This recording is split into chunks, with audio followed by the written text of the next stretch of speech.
লিভারের সমস্যার কারণে অনেকেরই জন্ডিস বেড়ে যায়। এতে লিভারের রোগীর আরও অসুস্থ হয়ে পড়েন।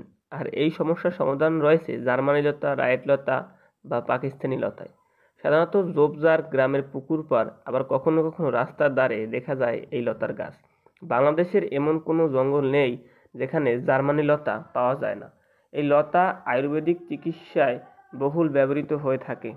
ইউনানি গবেষকরা বলেছেন, কাটা, ক্ষত, রক্ত পড়া বন্ধ, গ্যাস্ট্রিক ও বিষক্রিয়া দূর করতে এটি বহুকাল থেকেই ব্যবহৃত হয়ে আসছে।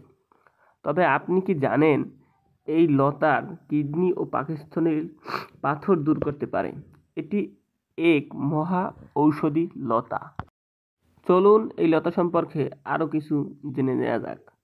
শরীরের কোনো অংশ কেটে গেলে এই জার্মানি লতার রস লাগালে খুব তাড়াতাড়ি রক্ত পড়া বন্ধ হয়।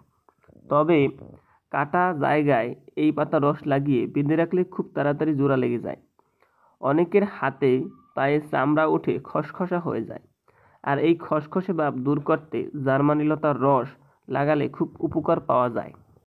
এই জার্মানি লতার অন্য নাম হলো আসাম লতা, রিফুজি লতা।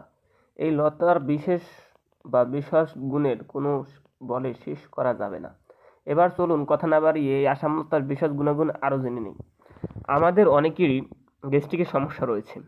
যদি কারোর অতিরিক্ত গ্যাস্ট্রিকের সমস্যা হয়ে থাকে, তাহলে আপনি যদি প্রতিদিন খালি পেটে আনুমানিক 1 লিটার পানি নেবেন, এরপর এই আসাম লতার 5 থেকে 6টা পাতা গাছ থেকে ছিঁড়ে নিয়ে আসবেন।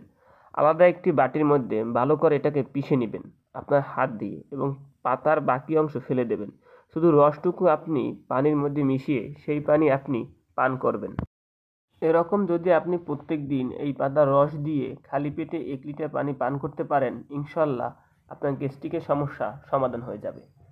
তারপরে আপনি যদি একটা সপ্তাহ ধৈর্য ধরে প্রায় 4 চা চামচ এই আসাম লতার পাতার রস এবং এর সাথে আনুমানিক 1 চা চামচ মধু মিশিয়ে খেতে পারেন, তাহলে আপনার শরীরে যদি রক্ত দূষণ এর কোনো সমস্যা থেকে থাকে, আপনার শরীরে রক্ত দূষণ সমস্যার সমাধান হয়ে যাবে ইনশাল্লাহ।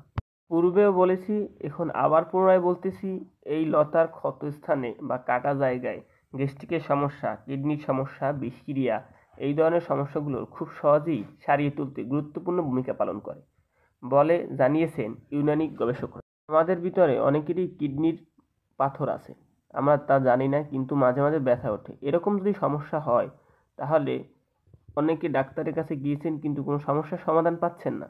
একদিন একজন লোকের সাথে উনি যখন কথা বলছেন, তখন ওই লোকটা ওনাকে আসাম লতার পাতা চিবিয়ে খেতে বললেন। উনি বললেন, যদি প্রত্যেকদিন 4 থেকে 5টা পাতা চিবিয়ে খাওয়া যায়, তাহলে এই কিডনির পাথর সমস্যাটির সমাধান হবে। মানে আপনাদের যাদের কিডনি পাথরের সমস্যা আছে, তারা চাইলেই একবার ট্রাই করে দেখতে পারেন। এই সৃষ্টিকর্তা পৃথিবীতে যত কিছু সৃষ্টি করেছেন, তার একটা না একটা কারণ অবশ্যই রয়েছে। সব কিছুই মানুষের কাজে লাগার জন্য উনি সৃষ্টি করেছেন। তেমনি আমাদের আশেপাশে অনেক ঔষধি গাছ রয়েছে। সেগুলো ভেষজ গুণাগুণ যদি আমরা জানতাম, তাহলে আমরা নিজেরাই আমাদের অনেক সমস্যার সমাধান করতে পারতাম। তাহলে আমরা ডাক্তারের কাছে যেতাম না এবং তাদের শরণাপন্নও হতাম না। আমি এই লতা সম্পর্কে তেমন কিছু জানি না। যতটুকু জেনেছি এবং জানতে পেরেছি, তা আপনাদের মাঝে ক্ষুদ্র জ্ঞানের আলোকে সম্প্রচার করলাম। আপনারা যদি কোনো কিছু জেনে থাকেন, তাহলে অবশ্যই আমার কমেন্ট বক্সে এসে কমেন্ট করে যাবেন ইনশাল্লাহ। তাহলে অন্যান্য লোকেরাও এ দ্বারা সুবিধা পাবে। আসসালামু আলাইকুম।